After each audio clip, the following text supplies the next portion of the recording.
வாழ்க வையகம், வாழ்க வையகம், வாழ்க வளமுடன். தியானமே யோகம், யோகமே ஞானம். தமிழ் ஆனந்த யோகம்.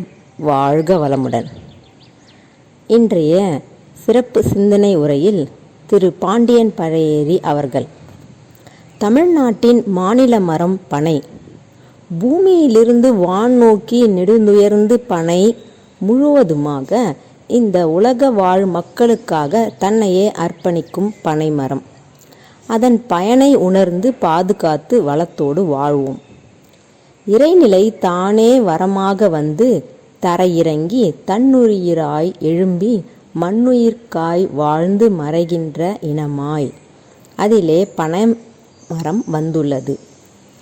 ஆசான் வேதாத்ரி மகரிஷி அவர்கள் தான், சமுதாயம், இயற்கை என்ற முப்பரிமாண வாழ்க்கையை வாழ வேண்டும் என்றும் இயற்கையோடு இணைந்து வாழ்வை வாழ வேண்டும் என்று வலியுறுத்தி சொல்வார்கள். இன்றைய அவசர காலத்திலே மக்கள் இயற்கையை பார்க்கிறார்களா என்றால் இல்லை என்பதுதான் பதிலாக இருக்கும். மக்கள் ஓடுகிறார்கள், பணம், பொருள் என்று அனைத்தின் பின்னால் ஓடிக்கொண்டே இருக்கிறார்கள். ஓட்டம் தடைப்பட்டால் திரும்பி பார்க்க கூட நேரம் இல்லாமல் ஓடுகிறார்கள்.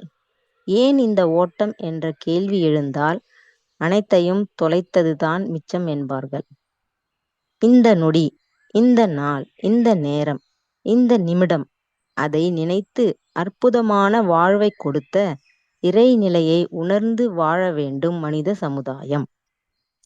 மருத்துவத் துறையில் வளர்ச்சியிலே உடலில் ஒவ்வொரு பாகத்திற்கும் தனித்தனி மருத்துவர் இருப்பது போல் இயற்கை அன்னை நம் எல்லோருக்கும் வேண்டிய அனைத்தையும் தாவரங்களில் தனித்தனியாக vitamin A, B, C, D, E, தங்கம், இரும்பு, தாமிரம், கால்சியம், பொட்டாசியம், புரதம், விட்டமின் என்று பல்வேறு சத்துக்களையும் ஒவ்வொரு தாவரத்திலும் வைத்து வழங்கி கொண்டிருக்கிறது.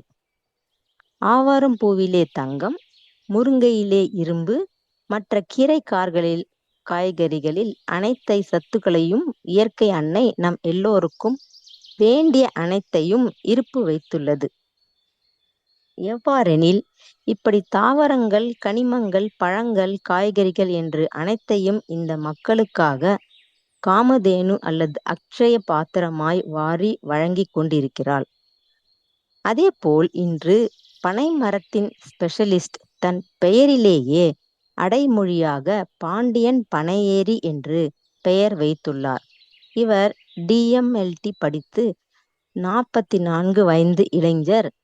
விழுப்புரம் மாவட்டத்தில் நரசிங்கனூர் என்ற ஊரிலே தன் குடும்பத்தாரோடு வாழ்ந்து வருபவர். இயற்கையோடு இணைந்த வாழ்க்கை வாழ்பவர். நம்மாழ்வார் அவர்களின் கருத்துக்களால் ஈர்க்கப்பட்டு இயற்கை மீது நேசம் கொண்டவர். இயற்கை விவசாயம் செய்து வந்த நிலையில் கடும் வறட்சி காரணமாக தன்னுடைய குலத்தொழிலான பனை தொழிலுக்கு வந்தவர். பதநீர் ஒரிஜினல், முற்றிலும் ஒரிஜினல், அசல் தூய கருப்பட்டி, பனம் ஓலை பொருட்கள், நுங்கு, பனங்கிழங்கு, பிற பனை சார்ந்த அனைத்து பொருட்களையும் உற்பத்தி செய்கிறார்.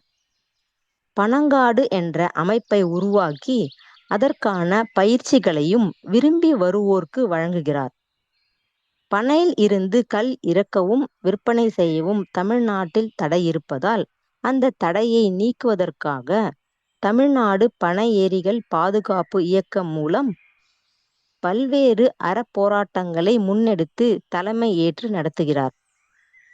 பனை சார்ந்த பொருட்களில் வாழ்வியலில் தேவையை மக்களுக்கு விழிப்புணர்வு ஏற்படுத்தும் விதமாக தமிழ்நாடு முழுவதும் தங்கள் குழுவினரோடு 4000 கிலோமீட்டர் மிதிவண்டி பயணம் செய்து வந்தார். இந்த பயணத்தின் போது பல்வேறு கல்லூரிகளில் மாணவர்களை சந்தித்து பனை சார்ந்த கலந்துரையாடல் நடத்தப்பட்டு பெரும் விழிப்புணர்வு வழங்கப்பட்டது.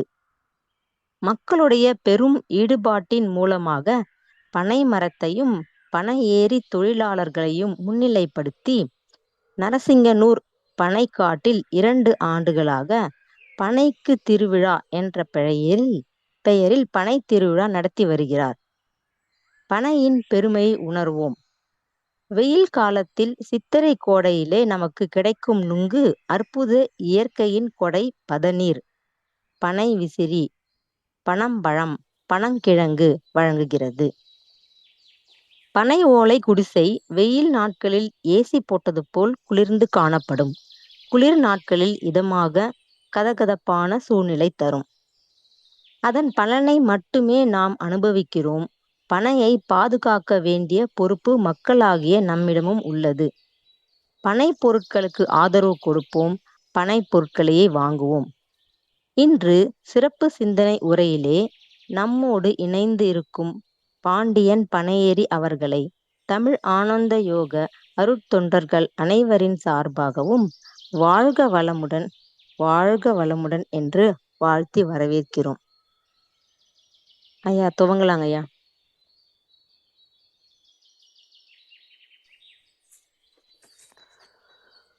அனைவருக்கும் வணக்கம். இன்னைக்கு உங்களோட எல்லாம் இந்த பனை சார்ந்து கருத்துக்களை பகிர்ந்து கொள்றதுக்கும் கருத்துரையாடலுக்கும் என்னை தேர்வு செய்ததுக்கும் இன்னைக்கு உங்களோட சேர்ந்து பேசவிருக்கிற இந்த விடயங்களுக்காகவும் நான் ரொம்ப மகிழ்ச்சி அடைகிறேன். இப்படிப்பட்ட நிகழ்வுகள் அரிதாக தான் நடக்குது. பனை சார்ந்த விஷயங்கள், பனை சார்ந்த கருத்துக்கள் எல்லாம் இன்னைக்கு தமிழகத்துல கொஞ்சம் கடந்த 10 ஆண்டுகளில் இல்லாத அளவுக்கு கொஞ்சம் தொய்வு ஏற்பட்டுக்கிறது அப்படின்னு தான் இப்போ நினைக்கிறேன். கடந்த 10 ஆண்டுகள்ல பாத்தீங்கன்னா பனை சார்ந்த விழிப்புணர்வு, பனையேறுவதற்கான விஷயங்கள், அப்புறம் பனை நடுவதற்கான நிறைய செயல்பாடுகள் தொடர்ந்து நடைபெற்று இருந்தது. ரொம்ப மகிழ்ச்சியா இருந்துச்சு. ஆனா இப்ப கொஞ்சம் தொய்வு ஏற்பட்டிருக்கு. அந்த சூழல்ல இந்த இந்த வாய்ப்பு கொடுத்து இப்படி ஒரு பணி சார்ந்த கலந்துரையாடலை ஒருங்கிணைத்த அனைவருக்கும் நன்றி தெரிவிச்சுக்கிறேன். இங்க நம்ம இன்னைக்கு எனக்கு கொடுத்திருக்கிற தலைப்பு என்னன்னா, பனையேறிகளின் சூழல் பங்களிப்பு, பனையேறிகளின் சமூக பங்களிப்பும் பனை பொருட்களின் இன்றைய தேவையும் அப்படின்ற தலைப்பு கொடுத்துருக்காங்க. இதன் மூலமா நம்ம இன்னைக்கு பேசுவோம். அதாவது இங்க பனை, அதை சார்ந்து வாழ்ற மக்களை இங்க பிரிச்சு பார்க்கவே முடியாது. பனை சார்ந்த வாழும் மக்களால் மட்டும்தான் இங்க பனை பொருட்களை நமக்கு பொதுமக்களுக்கு வழங்க முடியும்.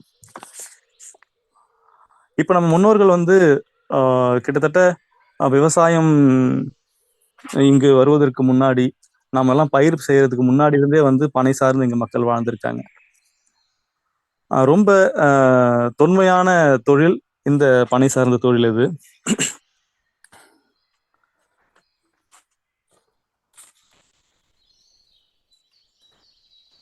இந்த தொன்மையான தொழில் ரொம்ப வளர்ச்சி அடைஞ்சு மற்ற மரங்களை காட்டிலும் பனை சார்ந்து நம்ம வாழ்ந்தது ரொம்ப ரொம்ப அதிகம். முக்கியமா தமிழர்கள் பனையை ரொம்ப நெருங்கி நேசித்து அதை ஒவ்வொரு பாகத்தையுமே பயன்படுத்தி இருக்காங்க. ஏற்கனவே பனை சார்ந்து உங்களோட கருத்துரையாடிய திரு மணிகண்டன் அவர்கள் நிறைய உங்களுக்கு பனை சார்ந்த தகவல்களை சொல்லியிருப்பாரு.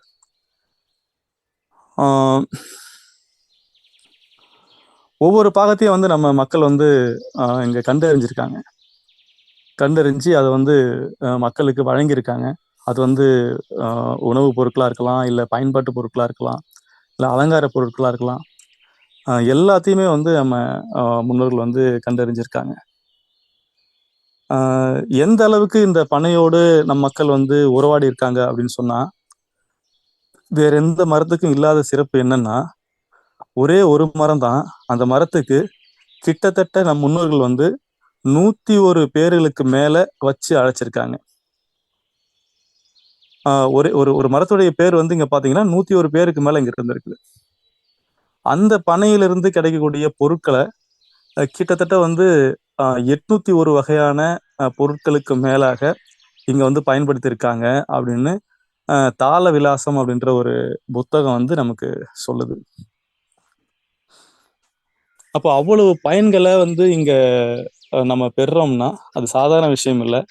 அது பல்லாயிரம் ஆண்டுகளுக்கு மேலா வந்து ஒரு மரத்தோட உறவாடி அதோட தொடர்பு கொண்டா மட்டும்தான் வந்து இந்த அளவுக்கு பயன்களையும் இந்த அளவுக்கு அதனுடைய பெயர்களையும் நம்ம வந்து வழங்கி இருக்க முடியும், அதை பயன்படுத்தி இருக்க முடியும்.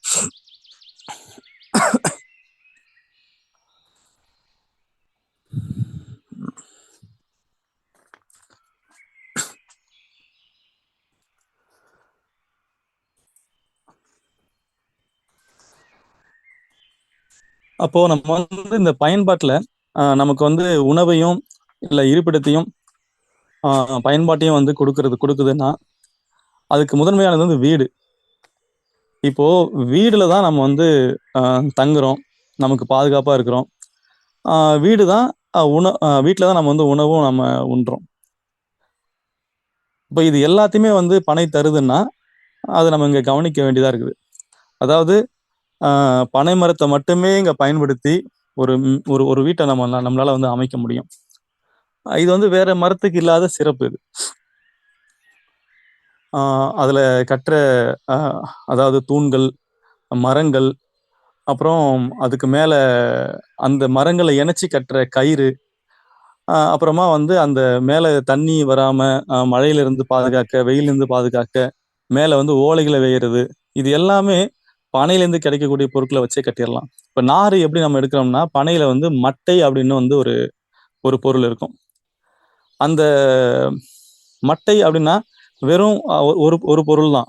ஆனா அந்த மட்டைக்குள்ள என்னென்ன பொருட்களை வந்து இவங்க கண்டறிஞ்சிருக்காங்கன்னா மட்டை பொதுவாக அது மட்டை, அந்த மட்டைக்கு 2 பக்கமும் பக்கத்துல வந்து கருக்கு இருக்கும்.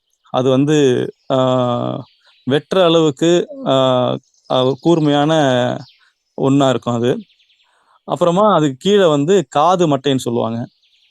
அப்புறம் கங்கு மட்டைன்னு சொல்லுவாங்க. அதுக்கப்புறம் சுவன மட்டை. அப்புறம் அந்த மட்டையை கிழிச்சோம்னா நார் கிடைக்கும். அதுலயும் அந்த நார்லயும் வந்து அகனி நாறு, புரணி நாறு, தொப்புள் நாறு, தொப்பை நாறு, வயிற்று நாறு, குசும்பு நாறு, இந்த மாதிரி ஒரு மட்டையிலிருந்து இவ்வளவு பயன்களை வந்து நம்ம பயன்படுத்திருக்கோம். ஓலை அப்படின்னு எடுத்துட்டோம்னா அதாவது ஒத்தை ஓலையா இருந்தா அதுக்கு பேர் ஓலை. அதுவே வந்து கொத்தா இருந்துச்சுன்னா அதுக்கு பேர் ஓலை கொத்து. அந்த ஓலையை வந்து பல பயன்களுக்கு நம்ம பயன்படுத்தியிருக்கோம். அந்த ஓலைகளை நம்ம சாதாரணமா ஓலை பாய் செஞ்சிருக்கோம். அப்புறமா வந்து நம்ம உட்காந்து தறி அடிக்கிறதுக்கு சின்னதா ஒரு மேட் மாதிரி செய்து கொடுப்பாங்க. அதுல போட்டு உட்காந்துட்டு தான் நெசவாளர்கள் வந்து தறி அடிச்சிருக்காங்க. அப்போ மீனவர்கள் வந்து அந்த ஓலையில பின்னிய ஒரு குடுவையை வச்சுக்கிட்டு தான் மீன்களை பிடிச்சு அதுல போட்டு அதை கொண்டு வருவாங்க.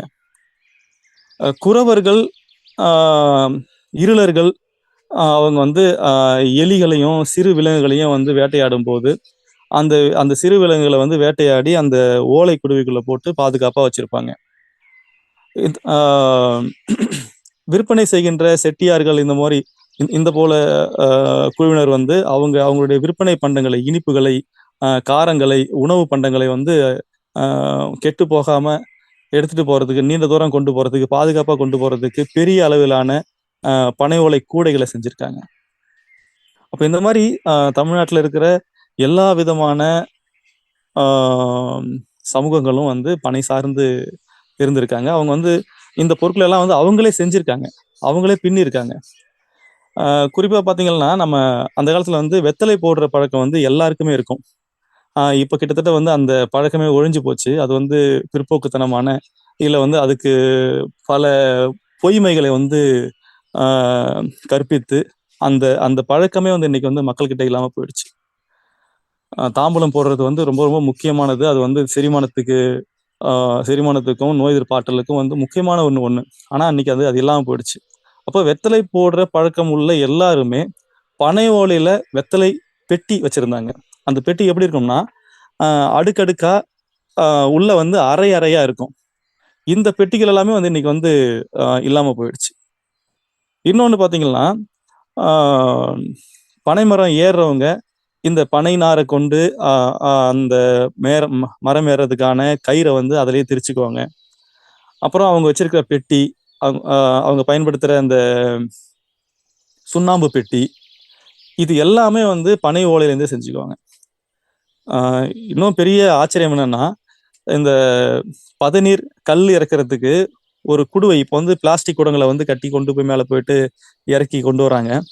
ஆனால் அந்த காலத்தில் நம்ம மக்கள் என்ன பயன்படுத்தினாங்கன்னா, பனை ஓலையிலேயே குடுவையை வந்து பின்னி, ரொம்ப நெருக்கமாக பின்னி, அந்த பனை ஓலை குடுவையில தான் வந்து பதநீரும் கல்லும் இறக்கியிருக்காங்க. அவ்வளவு நேர்த்தியா, அவ்வளவு நெருக்கமா அதை வந்து பின்னி இருப்பாங்க. அது மட்டும் இல்லாம விவசாயிகள் பயன்படுத்துற விதை விதை பெட்டி, தானிய பெட்டி, அப்புறமா வந்து உப்பு பெட்டி, அப்புறம் வீட்டில் பயன்படுத்துகிற அஞ்சரை பெட்டிகள், இது எல்லாமே வந்து துணி வைக்கிறதுக்கான பெட்டி, குழந்தைகளை கிடத்துறதுக்கான தொட்டில்கள், இது எல்லாமே பனை ஓலையில் வந்து பின்னிருக்காங்க.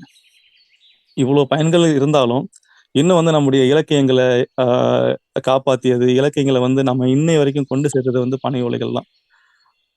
பனை ஓலைகள் வந்து ஒரு முறை எழுதிட்டோம்னா கிட்டத்தட்ட வந்து 200 ஆண்டுகளுக்கு மேல அது வந்து அழியாம இருக்கும்.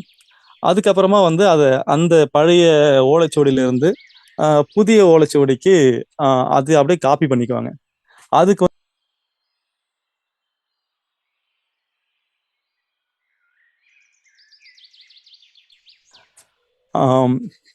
படி எடுக்கிறதுக்குன்னே வந்து ஒரு சமூகம் இருந்துச்சு. அவங்க தான் வந்து அதை வந்து பழைய ஓலைச்சுவடியிலிருந்து புதிய ஓலைச்சுவடிக்கு மாற்றி அதை புதுப்பிப்பாங்க. இப்படி நமக்கு வந்து இலக்கியங்களை காப்பாற்றியதாகட்டும், பயன்பாட்டு பொருட்களை நமக்கு கொடுத்ததாகட்டும், நிறைய வந்து பனையிலிருந்து நம்ம பெற்றிருக்கிறோம். அந்த நுட்பத்தை நம்ம அறிஞ்சிருக்கிறோம். அதாவது நுட்பம் தெரியாம நம்ம எதையுமே செய்ய முடியாது. இது எல்லாமே ஒரு அறிவு சார்ந்த, ஒரு அனுபவம் சார்ந்த ஒரு ஒரு விஷயங்கள். அதனாலதான் வந்து நம்ம இன்னைய வரைக்கும் நம்ம வந்து அதை வந்து வளர்த்துக்கிட்டே இருக்கிறோம். கிட்டத்தட்ட தாள விலாச புத்தகத்துல வந்து 801 பயன்பாட்டு பொருட்கள் இருந்துச்சுன்னா, இன்னைக்கு வந்து 1000க்கும் மேற்பட்ட பொருட்களை வந்து நம்ம இன்னைக்கு அதை வந்து வளர்த்து எடுத்திருக்கோம். அவ்வளோ பொருட்கள் வந்து இன்னைக்கு பனையிலிருந்து நம்மளால வந்து உருவாக்க முடியும். அதை அதை வந்து மக்களுக்கு கொடுக்க முடியும். இலங்கையில ஒரு முறை நம்ம ஹீலர் பாஸ்கர் ஐயா வந்து போயிருக்காரு. அங்க ஒரு கடையை பார்த்திருக்காரு. அவர் என்ன சொல்றாருன்னா, நம்ம ஊர்ல எல்லாம் வந்து ஒரு கடைக்கு போனோம்னா ஒரு 500 வகையான பொருட்கள் ஒரு கடையில இருக்கும். அந்த 500 வகையான பொருட்களும் வெவ்வேறு பொருட்கள் இருக்கும். ஆனா நான் இலங்கையில பார்க்கும்போது அந்த அந்த கடையில வந்து 500 பொருட்கள் இருந்துச்சு. அந்த 500 பொருட்களுமே பனை சார்ந்த பொருட்களா இருந்துச்சு அப்படின்னு சொல்லிட்டு அவரு ஒரு இடத்துல பதிவு பண்றாரு. அப்ப அவ்வளவு பொருட்களை வந்து நம்ம பனையிலிருந்து எடுக்க முடியும்.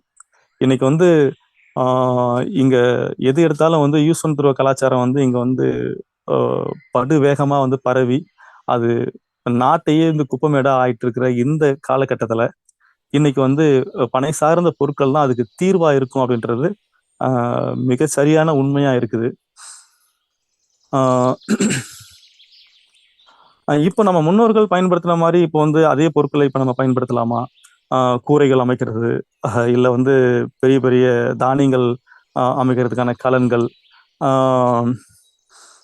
இந்த கிடை கிடை இருக்கிற கிடை போடுற இடையர்கள் இருப்பாங்க இல்லைங்களா, அவங்க எல்லாம் வந்து ஆடு மேய்ச்சிட்டு மாடு மேய்ச்சிட்டு ஒரு இடத்துல போய் தங்குவாங்க. அப்படி தங்கும்போது ஆடுகள் வந்து கிடை போட்டுட்டு இவங்க தங்குறதுக்கு வந்து ஒரு இடம் இருக்கும், ஒரு கட்டில் இருக்கும். அந்த கட்டிலுக்கு மேல ஒரு கூரை இருக்கும். அந்த கூரை வந்து பனை ஓலையில செஞ்சிருப்பாங்க. அதுக்கு பேரு கிடை சம்புன்னு சொல்லுவாங்க. இங்க வந்து சம்பு அப்படின்னு சொன்னா இப்ப நம்ம இங்க வட மாவட்டங்கள்ல பாத்தீங்கன்னா அது வந்து சம்பு குடை. அதாவது மழையில வந்து நம்மளை தற்காத்துக்கிறதுக்கு ஒரு மேல வந்து இந்த டீ எஸ்டேட் எல்லாம் பாத்தீங்கன்னா மேல வந்து ஒரு போர்வை மாதிரி போட்டுக்கிட்டு டீ இலைகளை பறிப்பாங்க. அந்த மாதிரி ஒரு அமைப்பு வந்து பனை ஓலையில செஞ்சிருப்பாங்க. இதை போட்டுக்கிட்டு நம்ம ஊர் பெண்கள் வந்து வயல் வேலை செய்யறது, நாத்து நடுறது, களை பறிக்கிறது, ஆடு மாடு மேய்க்கிறது, இந்த மாதிரி நிறைய பயன்பாட்டுக்கு வந்து அது பயன்பட்டுச்சு. இன்னைக்கு அது சுத்தமா வழக்கொழிஞ்சு போயிடுச்சு. அந்த சம்பையே வந்து கொஞ்சம் பெருசா செஞ்சோம்னா அதுதான் வந்து கிடை சம்பு. ஒரு 2 பேர் உள்ள போய் படுக்கிற அளவுக்கு இருக்கும். ஒரு கட்டல்ல வந்து மேல வச்சுட்டாங்கன்னா அது மழையில இருந்தும் பனியில இருந்தும் வந்து ரொம்ப பாதுகாப்பா இருக்கும். இப்ப கொடைகள் எல்லாம் பாத்தீங்கன்னா, நம்ம குடை பயன்படுத்துறோம். ஒரு ஒரு புயலோ, இல்ல வந்து ஒரு சின்ன காத்து வந்தா கூட அது வந்து சுருட்டு போயிடும் அது. ஆனா சம்பு அப்படி இல்ல. எவ்வளோ பெரிய ஆ காத்து, எவ்வளோ பெரிய புயல் வந்தாலும் அது வந்து சேதமடையறதில்ல. அப்படியே புடிச்சுட்டு உட்காந்துட்டோம்னா, ஒரு கூடாரம் போல வந்து அமைஞ்சு, நம்மள வந்து காக்கும். இப்ப இவ்வளோ பொருட்கள் வந்து இங்க வந்து அழிஞ்சு போயிருக்குது. நம்ம நம்ம நம்ம விட்டு நீங்கி போயிருக்குது. ஆ இன்னைக்கு வந்து பாத்தீங்கன்னா, நமக்கு இன்னைய காலகட்டத்துக்கு ஏத்த மாரி, ஆ நெறைய பொருட்கள நம்ம வந்து செய்ய ஆரம்பிச்சுட்டோம். ஆ இன்னைக்கு வந்து நம்ம ஆ வீட்ல பயன்படுத்துற இந்த அஞ்சர பெட்டிகள், அப்புறம் பெண்கள் பயன்படுத்துற ஹேண்ட் பேக், லேப்டாப் பேகு, ஆம் இந்த தண்ணிய வந்து சூடா ஆகாம வச்சிருக்கிறதுக்காக water can pouch, cellphone pouch, as ah pen stand, ah இந்த மாரி வந்து நெறைய இப்போ செய்ய ஆரம்பிச்சுட்டோம். அலங்கார பொருட்கள் எல்லாம் வந்து நெறைய வந்து இப்போ வந்துருச்சு இப்போ. அப்போ பனை சார்ந்த பொருட்கள் வந்து இன்னைக்கு நெறைய அளவுல அ விரும்பப்படுது. அது வந்து வரவேற்பு நெறைய இருக்குது. அதே அளவுக்கு வந்து அதுக்கான அ செய்றதுக்கான ஆட்களும் வந்து இங்க வளர்ந்துட்டு இருக்காங்க. அது ரொம்ப மகிழ்ச்சியா இருக்குது. ஆம், பனை சார்ந்த பொருட்கள் வந்து இப்போ இந்த பயன்பாட்டு பொருட்கள் மட்டும் இல்லாம, உணவு பொருட்கள் அப்படின்னு இருக்கு.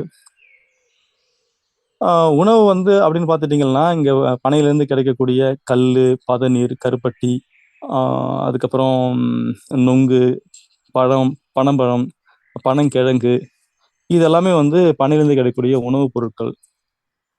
இந்த உணவுப் பொருட்கள் எல்லாமே வந்து நம்ம முன்னோர்கள் வந்து நீண்ட காலமா பயன்படுத்தியது. ஒவ்வொரு பனை சார்ந்த உணவுகளுக்கும் உள்ள அந்த தன்மைகள வந்து அறிஞ்சிருந்தாங்க. அ எது பித்தம், எது நல்லது, எது கெட்டது, எது வந்து சரியா இருக்கும், ஆ எத எப்ப சாப்பிடணும், எத சாப்பிடவே கூடாது. இந்த மாரி அறிவுகளெல்லாம் வந்து தமிழர்களுக்கு வந்து நீண்ட நெடிய காலமா அவங்க ஆய்வு பண்ணி, பனை சார்ந்த பொருட்கள வந்து அவங்க ரொம்ப தெளிவா பயன்படுத்தியிருக்காங்க. பனை சார்ந்த உணவுப் பொருட்கள. இதுல பார்த்தீங்கன்னா, ஆ பனை சார்ந்த உணவுகள்லயே வந்து ரொம்ப முக்கியமானது வந்து ஆ பனை மரத்திலிருந்து எடுக்கப்படுற இந்த கல்லு. இன்னைக்கு வந்து அந்த கல் அப்படின்னாலே வந்து முகம் சுளிக்கிற ஆட்கள் வந்து ரொம்ப ரொம்ப அதிகம்.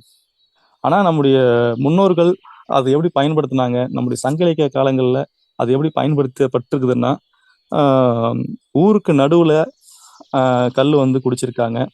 அந்த கல்லு குடிக்கும்போது மீந்து அதாவது வழிஞ்சு கீழ ஊத்துன அந்த கல்லு, ஆ தெரு வழியா ஓடி, ஆ தெருவுல நடந்து போற யானைகள் வந்து அத மிதிச்சு, அது சேறாகி, அந்த சேறுடைய வாசம் வந்து ஆ ஊரெல்லாம் மணக்கும்னு சொல்லிட்டு நம்ம சங்க இலக்கிய புத்தகங்கள்ல வந்து குறிப்பு இருக்குது. அது மட்டும் இல்லாம, கடை தெருவுல கல்லுக்குன்னு தனியா ஒரு அ கடை வந்து கொடியேற்றப்பட்டு விற்பனை செஞ்சதாவும், அந்த அந்த கடையில கல்லு விற்கும்போது, ஆ வேடுவர்கள் வந்து ஏனை தந்தங்கள்ல வேட்டையாடி, அந்த கடை தெருவுல இருக்கிற தங்க கடையில போயிட்டு தங்கத்த வாங்காம, கல்லு கடையில போயிட்டு தங் அ தந்தத்த குடுத்து கல்லு வாங்கி குடிச்சதா பதிவு இருக்குது. ஆ அவையும் அதிகமானோம். கல்ல வந்து சரிசமமா உட்கார்ந்து வீட்ல வந்து உணவு உண்ணும்போது, அ கல்லு குடிச்சதுக்கான பதிவு இருக்குது. ஆ இப்படி வந்து நெறைய பதிவுகள் வந்து கல்லு குடிச்சதுக்கான பதிவுகள் இருக்குது. கல்லு அ கல்லு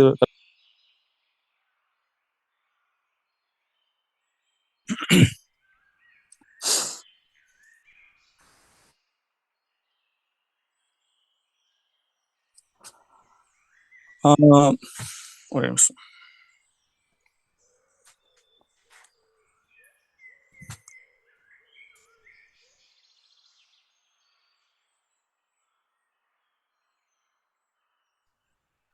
இப்படி நம்ம வந்து பயன்படுத்தப்பட்ட இந்த உணவுகள், ஆ மன்னிக்கணும். ஃபோன் வந்துட்டு இருக்குது. நீங்க யாராவது ஃபோன் பண்றீங்களா? இல்லைங்கய்யா, வாழ்க வளமுடன். வேற ஏதோ கால் வந்திருக்கும். சரிங்க, சரிங்க. தொடரலாம். சரியா கேக்குது. நன்றி, நன்றி. இப்படி நம்ம பயன்படுத்தின உணவின் ஒரு அங்கமா, மருந்தா பயன்படுத்தப்பட்ட இந்த கல் வந்து இன்னைக்கு நம்ம அந்த வார்த்தைய சொன்னாலே வந்து முகம் சுளிக்கிற, அது வந்து வேண்டாத பொருளா சித்தரிக்கிற மக்கள் தான் வந்து இன்னைக்கு வந்து அதிகம். நம்ம நம்ம பெண்கள் வந்து கல்லை எப்படி பயன்படுத்தியிருக்காங்கன்னா, கல் வந்து நேரடியா குடிச்சது மட்டும் இல்லாம, வீட்ல வந்து ஆப்பம், தோசை, இட்லி இந்த மாதிரி வந்து நம்ம ஆப்ப சோடாவுக்கு பதிலா கல்ல பயன்படுத்தியிருக்காங்க. அத நொதிக்கிறதுக்காக. ஆ அவ்வளவு நம்மோட நெருங்கி இருந்த கல்லு வந்து இன்னைக்கு நம்மகிட்ட இருந்து விலக்கி வைக்கப்பட்டிருக்குது.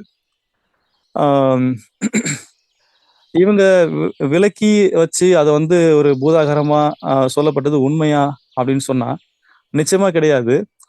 நம்முடைய தமிழர்களின் வந்து அ ரொம்ப தொன்மையான புத்தகம் வந்து இந்த பதார்த்த குண சிந்தாமணி அப்படின்னு சொல்லிட்டு ஒரு புத்தகம் இருக்கு.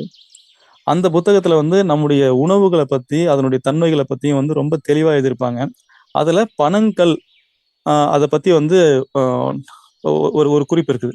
அது என்னதுன்னா, பனங்கள் வந்து அ சுக்கிலத்தையும், சோனிதத்தையும் உறுதியடைய செய்யும் அப்படின்னு போட்டிருக்காங்க. சுக்கிலம் அப்படின்னா விந்து அல்லது வந்து உயிராற்றல அ உடல்ல வந்து பெருக்கக்கூடிய ஒரு தன்மை. சோனிதம் அப்படின்னா ரத்தம், குருதி. இத இரண்டையும் வந்து அ உறுதியடைய பண்ணும், பெருக பண்ணும் அப்படின்னு சொல்லிட்டு சொல்லியிருக்காங்க. அத சொல்லிட்டு அடுத்தது என்ன சொல்றாங்கன்னா, சப்த தாதுக்களை உறுதியடைய பண்ணும் அப்படின்னு போட்டிருக்காங்க. சப்த தாதுக்கள் அப்படின்னா 7 வகையான தாதுக்கள், 7 வகையான மினரல்ஸ். நம் நம்முடைய முன்னோர்கள் வந்து நம்முடைய உடம்ப சித்தர்கள் 7 வகையா தான் பிரிச்சிருக்காங்க. அதாவது தோல், தசை, ரத்தம், எலும்பு, எலும்பு மஞ்சை, சுக்கிலம், அடுத்தது சுரபிகள், ஹார்மோன்ஸ். இப்ப இந்த 7 வகையான பொருட்களா தான் இந்த சித்தர்கள் வந்து நம்ம உடலை பிரிச்சிருக்காங்க. அப்ப இந்த 7 வகையான பொருட்களையும், 7 வகையான தாதுக்களையும் இந்த பனங்கள் வந்து உறுதியடைய பண்ணும் அப்படின்னு போட்டிருக்காங்க. அப்ப இதுக்கு மேல வந்து உடம்புல வேற எதுவுமே இல்லை. அப்ப இது எல்லாத்தையும் வந்து உறுதியடைய பண்ணுச்சுன்னா, இது எல்லாத்தையும் வந்து ஆரோக்கியமா வச்சுக்கிச்சுன்னா, மக்களுக்கு வந்து நோயும் இல்லை, நொடியும் இல்லை. அவங்க ஆரோக்கியமா இருப்பாங்க. இது வந்த நோயும் வந்து சரி பண்ணிருக்கு. நோய் வராமலும் தடுத்திருக்குது.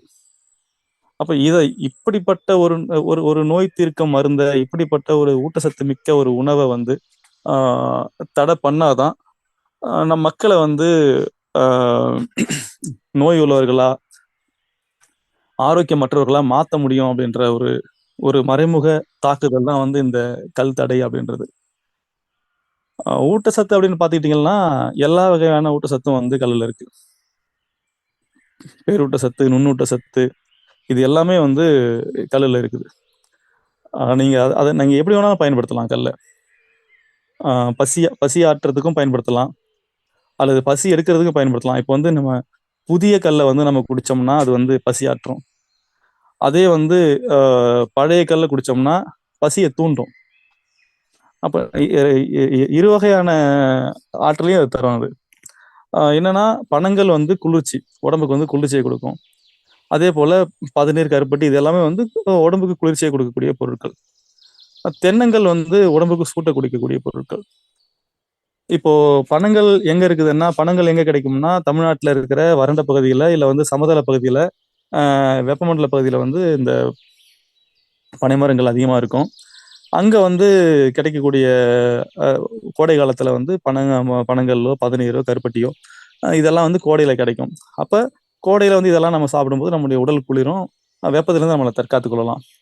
தென்னங்கள் வந்து எங்க கிடைக்கும்? இல்ல தென்னை மரத்துல இருந்து கிடைக்கிற பொருட்கள் எல்லாமே வந்து வெப்பத்தை கொடுக்கக்கூடியது. அது வந்து மேற்கு தொடர்ச்சி மலைகள் பகுதியில, இல்ல வந்து கேரள பகுதிகளில், குளிர்ந்த பகுதிகளில் வந்து அது அங்க வந்து தானா வளர்ற மரம் அது. இப்ப நம்ம ஊர்ல எல்லாம் அது வந்து 1000 அடி ஆழத்துக்கு போர் போட்டு உள்ள இருக்கிற தண்ணிய மின்சார மோட்டார் போட்டு உறிஞ்சி எடுத்து இங்க தென்னை வளர்த்துட்டு இருக்காங்க. அப்படி வளர்க்கப்பட்ட தென்னையிலிருந்து நம்ம கல்லாவோ, பதநீராவோ, இல்ல வந்து கருப்பட்டியாவோ எடுத்து நம்ம பயன்படுத்தும் போது அது நம்முடைய உடம்ப வந்து இன்னும் அதிகமா தான் வந்து வெப்பப்படுத்தும்.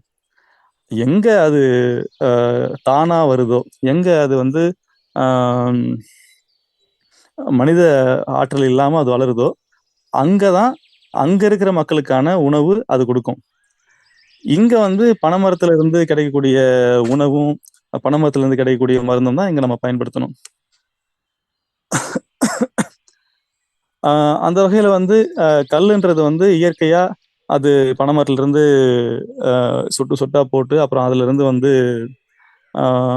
நுண்ணுயிர்களால நொதிச்சு இயற்கையாவே கிடைக்கக்கூடிய ஒரு இயற்கை பானம். அடுத்த கட்டமா வந்து அதை வந்து நாம நீண்ட காலத்துக்கு அதை வச்சிருக்க முடியாது. அப்போ நீண்ட காலத்துக்கு வச்சிருக்க முடியாதுன்னு சொன்னா அதை வச்சிருக்கக்கூடிய நுட்பம் எதுன்றத நம்முடைய முன்னோர்கள் அறிஞ்சிருந்தாங்க. அதுதான் வந்து கருப்பட்டி. இப்போ கருப்பட்டி எப்படி தயாரிக்கணும்னா, இப்போ மரத்துலேருந்து சொட்டுற அந்த துளிகளை, அந்த இனிப்பான துளிகளை புளிப்படையாம இல்லை நொதிக்காம கல்லா மாத்தாம அதை வந்து பதநீரா மாத்திருக்காங்க. அதுக்கு வந்து இவங்க என்ன பண்ணிருக்காங்கன்னா, நொதிக்காம இருக்கிறதுக்காக, ஃபெர்மெண்டேட் ஆகாம இருக்கிறதுக்காக சுண்ணாம்பு பயன்படுத்தியிருக்காங்க. அந்த சுண்ணாம்பு வந்து 2 வகையான சுண்ணாம்பு. ஒன்று வந்து கல் சுண்ணாம்பு, அதாவது மண்ணிலிருந்து வெட்டி எடுக்கப்படுற கல் சுண்ணாம்பு. இன்னொன்று வந்து கிளிஞ்சல் சுண்ணாம்பு, கடல்ல கிடைக்கிற கிளிஞ்சல்களை வந்து சுட்டு அதில் கிடைக்கிற சுண்ணாம்பையும் பயன்படுத்தியிருக்காங்க. இந்த சுண்ணாம்பை பயன்படுத்தி பதநீர் இறக்கி அந்த பதநீரை சுண்டை காய்ச்சி பாகு எடுத்து அதன் மூலமா வந்து கருப்பட்டியும் கற்கண்டும் அதை தயாரிச்சிருக்காங்க. அதை வந்து நீண்ட காலத்துக்கு வச்சிருந்திருக்காங்க. அப்புறம் அதை வச்சிருந்து அதை பயன்படுத்தியிருக்காங்க. முன்னோர்கள் வந்து கருப்பட்டிய எப்படி பயன்படுத்தினாங்க அப்படின்னா, அது வந்து ஒரு மருந்தா தான் பயன்படுத்தியிருக்காங்க. அதை அவங்க ஒரு உணவா வந்து பயன்படுத்தல. இன்னைக்கு நம்ம எல்லாருமே வந்து வெள்ளை சர்க்கரைக்கு மாற்று கருப்பட்டி அப்படின்னு சொல்லிட்டு நம்ம எல்லாருமே கருப்பட்டி வாங்குறது, இல்லை கருப்பட்டியை பயன்படுத்துறது, காஃபியில், லெமன் டீயில், பாலில் எல்லாத்துலேயும் வந்து கருப்பட்டியை போட்டு குடிக்கிற, இல்லை கருப்பட்டியை ஒன்ற பழக்கம் வந்து எல்லாருக்குமே வளர்ந்துட்டு வருது. அது சரியான முறை இல்லை. ஏன்னா நம்ம காஃபி, பால், டீ இதெல்லாமே குடிக்கிற ஒரு சமூகம் நமக்கு கிடையாது. நம்ம இங்கே வெப்பமண்டல பகுதியில் வந்து நம்முடைய உணவே வேற மாதிரி இருக்கும். இந்த நான் சொன்ன இந்த உணவுகளெல்லாம் நம்முடைய வரலாற்றில் இருந்ததே கிடையாது. அப்போ நம்முடைய உணவுகள் எல்லாமே வந்து புளிப்பு சார்ந்த உணவுகளாகவும் காரம் சார்ந்த உணவுகளாகவும், அறுசுவைகளை வந்து கொஞ்சம் கூடுதலாக புளிப்பும் காரமும் இருக்கும். அப்படிப்பட்ட உணவுகள் தான் நம்ம வந்து உண்டிருக்கிறோம். அப்படி பார்த்தீங்கன்னா தினமும் வந்து நம்ம வந்து இந்த பழங்கஞ்சி, பழையது, பழைய கூழ், மோர், தயிர், பனங்கல், தென்னங்கல், ஈச்சங்கல், இந்த மாதிரி வந்து கல்லுல இருந்து நிறைய வகைகள் இருந்திருக்குது. இந்த மாதிரி வந்து புளிப்பான உணவுகள் தான் நம்ம வந்து அதிகமாக சாப்பிட்ருக்கோம். ஏன்னா வந்து புளிப்பான உணவை சாப்பிட்டு தான் நம்ம கடுமையாக வெயிலில் வந்து வேலை செய்ய முடியும். இனிப்பா எதை சாப்பிட்டா வந்து நம்ம வேலை செய்ய முடியாது. எல்லாருக்குமே தெரியும், நம்ம வந்து இனிப்பு பொங்கல் சாப்பிட்டுட்டு வேலை செய்ய முடியாது. ஆனால் பானகமோ இல்லை வந்து பழைய கஞ்சியோ குடிச்சிட்டோம்னா நல்லா தாக்கு பிடிச்சி வேலை செய்யலாம். நல்ல கடுமையாக வேலை செய்கிற வண்டி இருக்கிற மாடுகளுக்கு வந்து புளிச்ச கஞ்சி தான் வந்து வைப்பாங்க. அதுதான் நம்முடைய மரபு. அப்போ புளிச்ச கஞ்சியை வைக்கும்போது தான் அது வந்து கடுமையாக வந்து வண்டி இருக்கும். இப்போ அப்படிப்பட்ட ஒரு ஒரு விஷயம்தான் வந்து இந்த கல். இப்போ அதுதான் வந்து நம்முடைய தினமும் வந்து பயன்படுத்தக்கூடிய உணவாக இருந்திருக்குது. கருப்பட்டி வந்து தினமும் பயன்படுத்தக்கூடிய உணவா இல்லை, அது வந்து உணவு இல்லை. அது கருப்பட்டி பதநீரை சுண்டை காய்ச்சி அதை மருந்தா மாற்றி வச்சிருக்கிற ஒரு நிலை அது. அப்போ கருப்பட்டியை மருந்தா மட்டும்தான் பயன்படுத்தணும் அப்படின்றதுதான் வந்து இங்கே யதார்த்தமாக இருக்குது. அதுவும் தான் உண்மை. சரி, பதநீர் சாப்பிடலாமா? பதநீர் வந்து நிச்சயமா வந்து சாப்பிட்டதுக்கான எந்த விதமான தரவுகளும் நம்ம கிட்ட கிடையாது. இப்ப கல் அருந்தியதற்கான தரவுகள் வந்து சங்க இலக்கியங்கள் முழுசும் வந்து இருக்கு, நிறைய கொட்டி கிடக்கு. ஆனா பதநீர் குடிச்சதுக்கான தரவுகள் எங்கேயும் கிடையாது. பதநீர் என்ற வார்த்தையே கிடையாது. அந்த பதார்த்த உணவு சிந்தாமணின்றது வந்து எல்லா வகையான உணவையும், அதாவது சைவம், அசைவம் அப்படின்னு எல்லா வகையான உணவுகளையுமே வந்து அதில் பட்டியலிட்டு இருப்பாங்க. ஆனா பதநீர்ன்ற வார்த்தை இல்லை. பனையிலேருந்து கிடைக்கக்கூடிய மற்ற பொருட்கள் எல்லாமே இருக்கும். கல், பனங்கிழங்கு, பனம்பழம், கருப்பட்டி, இந்த மாதிரி பொருட்களுக்கு எல்லாமே வந்து அவங்க வந்து அதனுடைய தன்மைகளை பற்றி எழுதியிருக்காங்க. ஆனா பதநீரை பத்தி எழுதவும் இல்லை, பதநீர்ன்ற வார்த்தையே கிடையாது. சரி, பதநீர் தான் இல்லையே, வேற ஏதாவது வார்த்தைகள்ல வேற ஏதாவது வட்டார வழக்குல வந்து சொல்லியிருக்காங்களா அப்படின்னு சொன்னா அதுவும் கிடையாது. இப்போ கொங்கு பகுதிகளில் பதநீரை வந்து தெலுங்குன்னு சொல்லுவாங்க. அப்படி தெலுங்கு அப்படின்ற வார்த்தையும் இல்லை. பனஞ்சாறுன்னு சொல்லுவாங்க இந்த பக்கம் தொண்டை பகுதியில். அப்ப பனஞ்சாறுன்ற வார்த்தையும் இல்லை. ஆஹ் இங்க கன்னியாகுமரி பகுதிகளில் வந்து அது அக்கானின்னு சொல்லுவாங்க. அக்கானி அப்படின்ற வார்த்தையாவது இருக்குதான்னு பார்த்தா அக்கானி இன்னும் இல்லை. அப்போ எந்த பதநீரை குறிக்கக்கூடிய எந்த வார்த்தைகளும் அந்த புத்தகத்திலேயோ இல்லை சங்க இலக்கியங்களே கிடையாது. அப்போ அது வந்து ஒரு குடிபானமா இருந்ததே கிடையாது எப்பவுமே. அப்போ அது எதுக்கு பயன்படுத்தினாங்கன்னு சொன்னா, கருப்பட்டி காசுறதுக்கான ஒரு மூலப்பொருளா மட்டும்தான் பதநீரை வந்து பயன்படுத்தியிருக்காங்க. பதநீர் வந்து பிற்காலத்திய உணவு. அதாவது வெள்ளைக்காரங்க வந்து நம்ம ஊருக்கு வந்ததுக்கு அப்புறமா அவங்க இந்த கல்லுக்கு தடை போடணும் அப்படின்ற ஒரு ஒரு ஒரு முடிவு எடுத்ததுக்கு அப்புறமா பனைமரம் ஏறுறவங்களுக்கு ஒரு மாற்று பொருளாதாரத்தை கொடுக்கணும் அப்படின்றதுக்காக அவங்க வந்து வலிய திணிச்ச ஒரு விஷயம்தான் பதநீர்.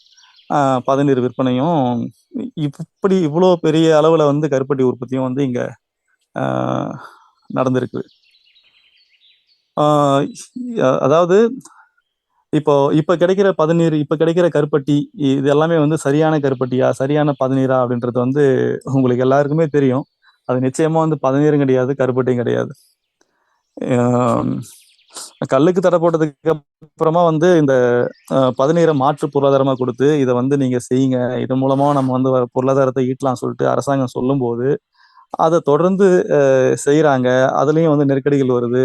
அதன் மூலமா வந்து மக்கள் வந்து தொழிலை விட்டு வெளியேறாங்க. கிட்டத்தட்ட வந்து அதுக்கப்புறமா கல் தடைக்கு அப்புறமா வந்து 10 லட்சம் தொழிலாளர்களுக்கு மேல வந்து இந்த தொழிலை விட்டு வெளியேறிட்டாங்க. பனை தொழிலாளர்கள் மட்டும்தான் பாதிக்கப்பட்டிருக்காங்களா அப்படின்னு சொன்னா அப்படியெல்லாம் இல்லை. பனை தொழிலாளர் சார்ந்து பனை தொழிலாளர் யாரெல்லாம் சார்ந்து வாழ்ந்தாங்களோ அவங்களும் வந்து இங்க பாதிக்கப்பட்டிருக்காங்க. அதாவது பனை தொழிலாளர்களுக்கு அந்த பானைகளை செஞ்சு கொடுத்த மண்பாண்டம் செய்கிற குயவர்கள் வந்து கடுமையா பெரிய அளவு பாதிக்கப்பட்டிருக்காங்க. அப்புறம் பனை தொழிலாளர்களுக்கு அருவா, கத்தி போன்ற பொருட்களை வந்து செஞ்சு கொடுக்குற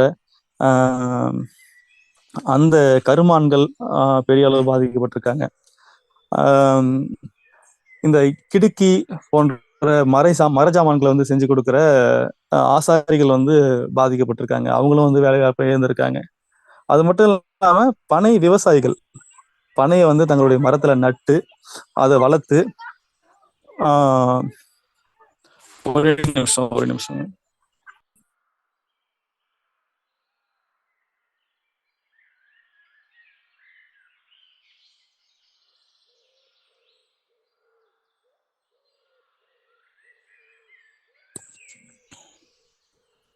பனை மரங்களை வந்து தங்களுடைய நிலத்துல வச்சு நட்டு வளர்த்து அதை வந்து பனையேறிகளுக்கு குத்தகை விட்டு அதன் மூலயமா பொருளீட்டுற பனை விவசாயிகளும் வந்து பாதிக்கப்பட்டிருக்காங்க.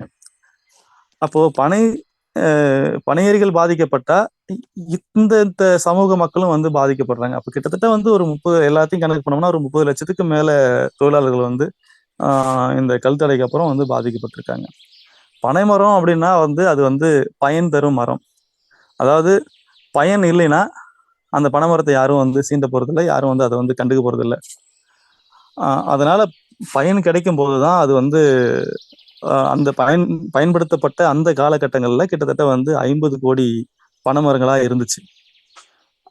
ஆனா அதனுடைய பயன்கள் குறைய குறைய இன்னைக்கு வந்து அந்த 50 கோடியில இருந்து 5 கோடியா மாறி போச்சுன்னு சொல்லிட்டு இந்த அரசு தான் வந்து தகவல் சொல்றாங்க. அப்போ அவங்கதான் வந்து இந்த கல்லுக்கு தடை விதிச்சுட்டு அதுக்கு மாற்று பொருளாதாரமா கருப்பட்டி காசுறதையும் பதநீர் இறக்குறதையும் இந்த ஓலை பொருட்களை வந்து பின்றதையும் இந்த மாதிரி பொருட்களை வந்து அதிக அளவுல இவங்க அதை திணிக்கும் போது அப்ப வளர்ந்துருக்கணும் இல்லையா, தொழில் வளர்ந்துருக்கணும், இல்ல பனை மரங்கள் பெருகி இருக்கணும், 50 கோடி இருக்கிறத வந்து 100 கோடியா மாறி இருக்கணும். ஆனா வந்து மாறலையே. ஏன்னா இந்த திட்டங்கள் எல்லாமே இதுக்கான பல கோடிகள் முதலீடு பண்ணியிருக்காங்க. ஆனா இது எல்லாமே வந்து மக்களை சென்றடையில, மக்களும் வளர்ச்சி அடையில, பனை மரங்களும் வளரல, இங்க பனை மரமும் பெருகல. அப்போ மக்களுக்கான இயல்பான ஒண்ணு ஏதோ ஒண்ணு வந்து இவங்க வந்து செய்ய தவறிட்டாங்க அப்படின்றதுதான் பொருள். அப்ப அந்த இயல்பான ஒண்ணுதான் கல் அப்படின்றத வந்து தெளிவா வந்து புரிஞ்சுக்க முடியுது. அதை வந்து இவங்க சரி பண்ணும் போதுதான் மற்ற தொழில்கள் வந்து இங்க வந்து வளர்றதுக்கான வாய்ப்பு இருக்குது. இப்போ அதை சரி பண்ணுன்றதான் நம்ம வந்து தொடர்ந்து வந்து வலியுறுத்தி இருக்கோம், தொடர்ந்து வந்து அதை செஞ்சுட்டு இருக்கோம். நிறைய அதன் மூலமா வந்து நிறைய நோய்கள் குணமாயிருக்கிறத, நிறைய மக்கள் வந்து ஆரோக்கியமா இருக்கிறத நம்ம கண்கூடா பார்க்குறோம். அதனால தான் தொடர்ந்து வந்து அதுக்காக வேலைகள் செஞ்சுட்டு இருக்கோம்.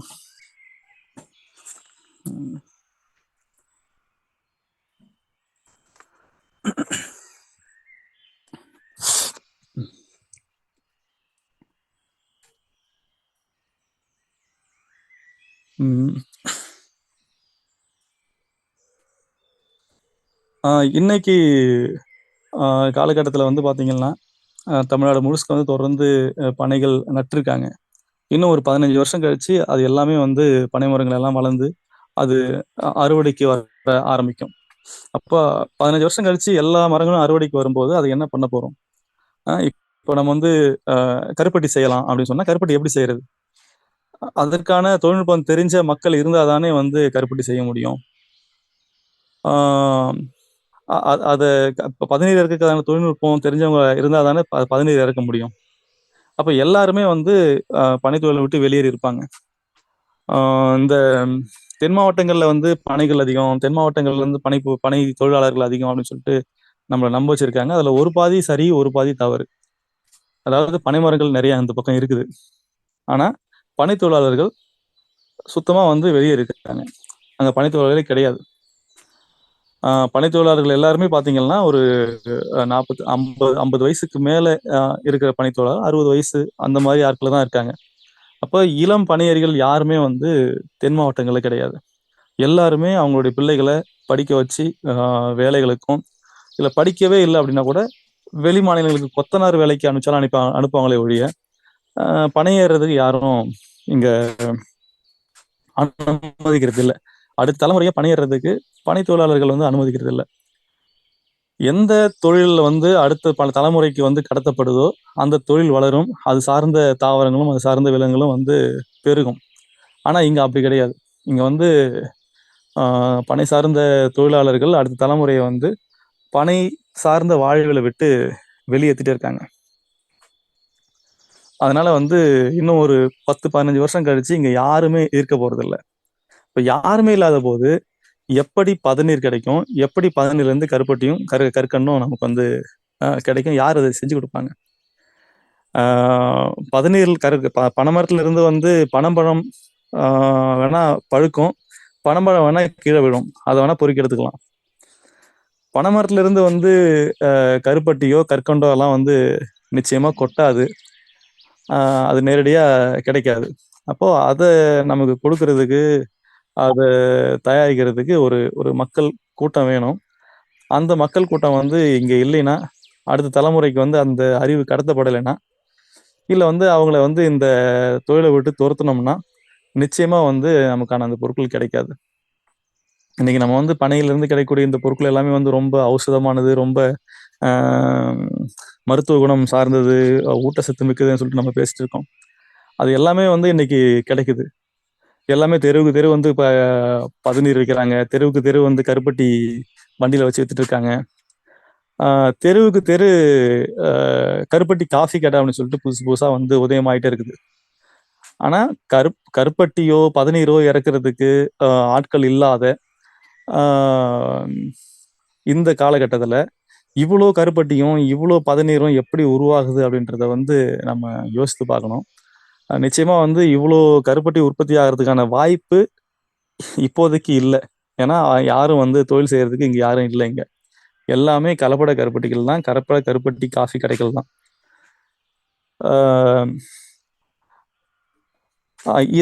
இதை வந்து இந்த மாதிரி காஃபி கடையில இருந்து இந்த மாதிரி வந்து பதநீரை வந்து நம்ம தொடர்ந்து நம்ம குடிக்கிறோம்னா நமக்கு ஏன் வந்து பெருசா பாதிப்பு இல்லைன்னு சொன்னா அது கருப்பட்டியே கிடையாது.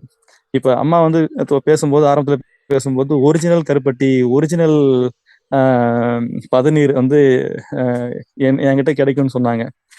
அதாவது பதநீர் அப்படின்னா பதநீர் தான், கருப்பட்டி அப்படின்னு சொன்னா கருப்பட்டி தான். இதுல ஒரிஜினல் டூப்ளிகேட் எல்லாம் கிடையாது.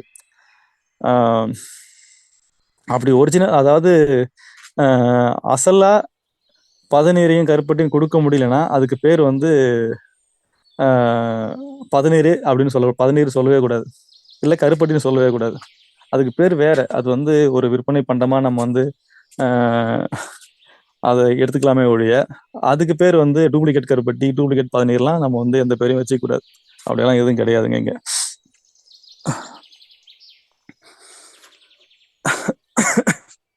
அதனால இங்க வந்து பனை அப்படின்ற ஒரு பொருள், அப்படின்ற ஒரு மரம் இங்க வந்து இருக்கணும் அப்படின்னா அது பயன்படுத்தப்படணும். பட்டாதான் அது அது வந்து இங்க வாழும்.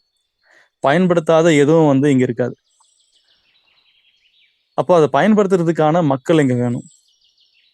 அந்த மக்களை வந்து இங்க பெருக பண்ணாம, இல்ல அந்த மக்களை வந்து திரும்ப அந்த தொழிலுக்கு வந்து வருவதற்கான வேலைகள் என்னவோ அந்த வேலையை செய்யாம, வெறும் பனையை நட்டு பனையை காப்பாத்துறோம், இல்லை வந்து பனையை வந்து நம்ம வந்து பெருகுவதன் மூலமா நமக்கு கருப்பட்டி கிடைக்கும், அதுவும் குறைஞ்ச விலைக்கு கிடைக்கும் அப்படின்னு சொல்லி நம்ம நினைச்சோம்னா அது நம்முடைய அறியாமையின் வெளிப்பாடு. அதனால வந்து மக்கள் தான் முக்கியம். அதாவது விவசாயிகளை காப்பாத்தாம விவசாயத்தை காப்பாற்ற முடியாது. அந்த மாதிரி பனையேறிகளுடைய பிரச்சனைகளை இங்க வந்து கையில எடுத்து அதை சரி பண்ணாம இங்க வந்து பனை தொழிலையும் இல்ல பனை மரத்தையும் இங்க வந்து காப்பாற்றவே முடியாது. அப்ப இந்த தெளிவோட நம்ம வந்து வேலைகளை செய்யணும். அப்பதான் வந்து நமக்கு தரமான பொருட்கள் கிடைக்கிறதுக்கான வாய்ப்பு இருக்குது. தரமான பொருட்கள் எது அப்படின்னு சொல்றது நம்ம பார்த்து வாங்கணும். அது நம்ம கையில தான் இருக்குது. ஏன்னா அரசே வந்து அப்படி சொல்லிருச்சு. கிட்டத்தட்ட வந்து பால்ல 69.5% வந்து கலப்படம் இருக்குது. நீங்க தான் நல்ல பாலா பார்த்து வாங்கிக்கணும்னு சொல்லிட்டு அரசு வந்து கை விரிக்குது. அப்போ எங்க பார்த்தாலும் வந்து கலப்படம் இருக்கும்போது நாம தான் வந்து சரியான இடத்துல நம்ம அதை வாங்கணும்.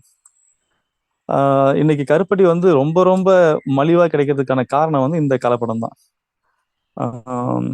கருப்பட்டியோடைய புவிசார் குறியீடு அப்படின்னு சொல்லிட்டு நம்ம சொல்லப்படுற இந்த உடன்குடியிலிருந்து சென்னைக்கு வெறும் 50 ரூபாய்க்கு கருப்பட்டி எல்லாம் ஏற்றுமதிலாம் ஆகுது. அங்கிருந்து 80 ரூபாய்க்கு மற்ற ஊர்களுக்கு விநியோகமாகி அது வந்து 130 ரூபாய்க்கு 150 ரூபாய்க்கு விற்கப்படுது.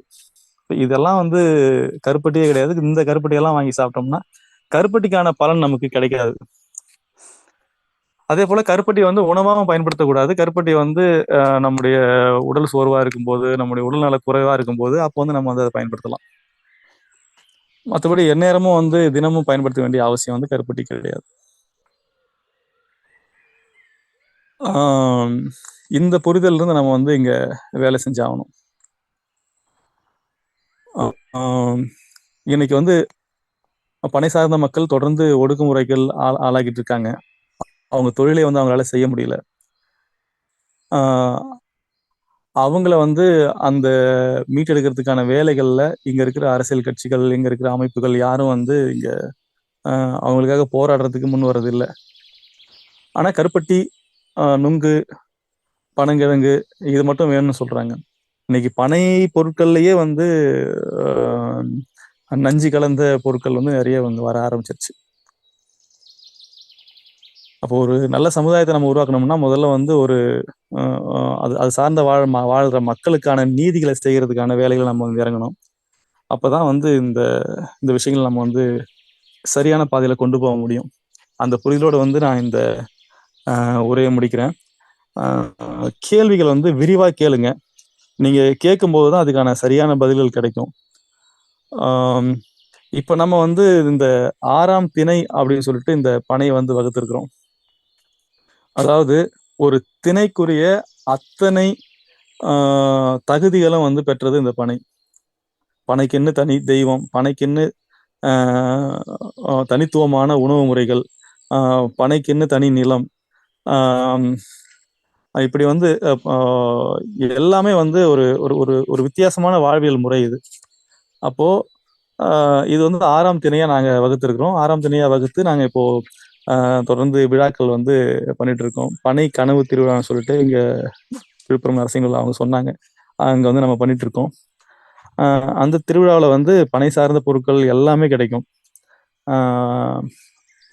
அப்படி வந்து ஒரு விழா வந்து திட்டமிட்டு இருக்கோம்.